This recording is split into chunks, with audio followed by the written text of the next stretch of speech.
Hi, you see me pop up? You already know it's time to unlock another land lesson. Today we're answering another quick question, understanding compulsory acquisition. In other words, can the government actually take back your land? Let's break this all into simple terms. So, what is compulsory acquisition? This is when government takes private land for public use, even if this private owner doesn't want to actually sell it. It mostly happens when the public or the government needs land to use it for public use, for example, hospitals, to build roads, to build schools, and also any other public amenity. Compulsory acquisition is actually allowed under the Constitution of Kenya and the Land Act, but it must follow specific strict rules.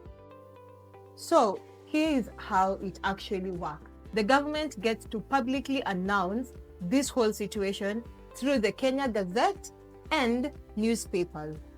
The second step is valuation. This is usually done by the National Land Commission.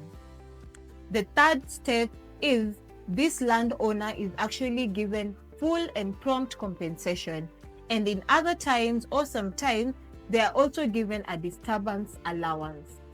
And the last point or the last step is the transfer is now being done from this landowner to the government.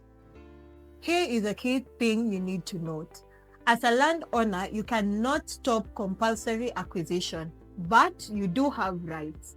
So the first one is you can get to actually say no when you feel like this valuation is not fair enough to you.